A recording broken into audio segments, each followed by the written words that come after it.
शुक्रवार को आजमगढ़ पहुंचे यूपी के डिप्टी सीएम केशव प्रसाद मौर्य ने भाजपा कार्यकर्ताओं के साथ बैठक की। अधिकारियों के साथ हुई समीक्षा बैठक में उन्होंने कड़े निर्देश दिए। इस दौरान हुई मीडिया कर्मियों से बातचीत में उन्होंने क्या कुछ कहा।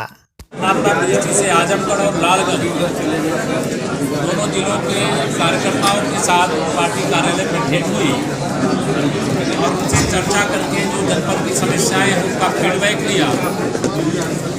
और आज इस बैठक में स्पष्ट निर्देश दिया गया है कि भारतीय जनता पार्टी में कोई चाहे बूथ अध्यक्ष हो, चाहे जिलाध्यक्ष हो या अन्य कोई पदाधिकारी हो, जनता से जुड़ी हुई कोई समस्या किसी अधिकारी कर्मचारी के पास लेकर के जाएंगे तो उसको वो नियमित रूप से सुनेंगे, उसका समाधान जो करने लायक है समाधान करेंगे। और मुझे भी यह कहते हुए गर्व है कि मैं भी मंत्री तो हूँ, लेकिन मुख्यमंत्री से पहले मैं एक पार्टी का कार्यकर्ता हूँ। निर्देश दिए गए हैं, बिजली की समस्या, रोस्टर की समस्या, बिजली की कमी जो थी उसके लिए भी बहुत कड़ाई से पूछताछ की गई है।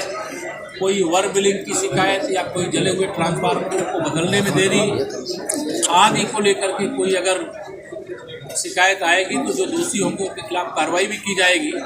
लेकिन जनता की सेवा हमारी सरकार की प्राथमिकता है।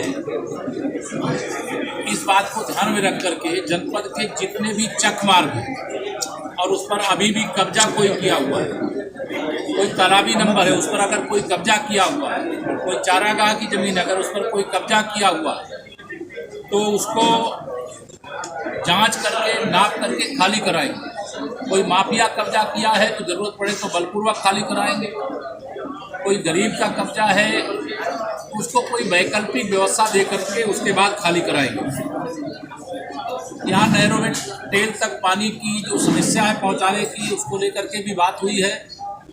हमारी कोशिश होगी कि जल्दी से जल्दी, चूँकि इस बार आजमगढ़ में वर्षा कम हुई है, सूखे जैसे हालात हैं और उसकी समीक्षा की जा रही है।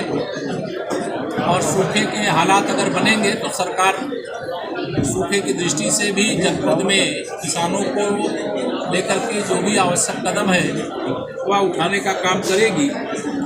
और जो हमारे किसान हैं उनको ऐसे बीज उपलब्ध कराने का काम भी किया जाएगा जिन बीजों के आधार पर अगर कम वर्षा है तब भी किसानों की आमदनी न घटने पावे, इस विषय को भी निर्देशित किया गया है।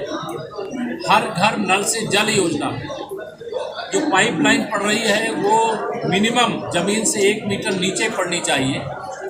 और जहाँ पर पाइपलाइन डाल रहे हैं अगर वहाँ मिट्टी निकाल करके तब पाइप डालते हैं तो उसे ऐसी अवस्था में ना छोड़ें कि कोई घटना दुर्घटना हो।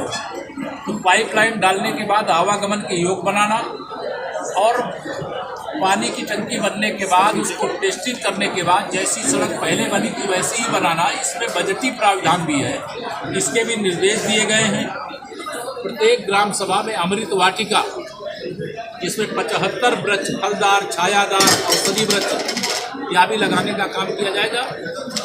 एक सघन तौर से जनपद के विकास की दृष्टि से, जनपद में कानून व्यवस्था की दृष्टि से, जनपद की राजस्व की समस्या की दृष्टि से, सिंचाई की समस्या की दृष्टि से, स्वास्थ्य की समस्या की दृष्टि से एक अलग से बैठकें करके और उनकी एक कार्य योजना तैयार करके यहाँ की जनता की समस्याएं उनको प्राथमिकता पर दूर करें। माननीय प्रधानमंत्री श्री नरेंद्र मोदी जी के नेतृत्व में देश की सरकार और आदरणीय मुख्यमंत्री योगी आदित्यनाथ जी के नेतृत्व में प्रदेश की सरकार, डबल इंजन सरकार, यही प्रयास कर रही है। 2024 में तीसरी बार मोदी सरकार बनेगी। आजमगढ़ और लालगंज लोकसभा में कमल खिलेगा, या मैं विश्वास के साथ कह सकता हूँ। और उत्तर प्रदेश में हम लोग 80 की 80 लोकसभा सीटें जीत करके फिर से आदरणीय मोदी जी को प्रधानमंत्री बनाने का काम करेंगे, सफल होंगे।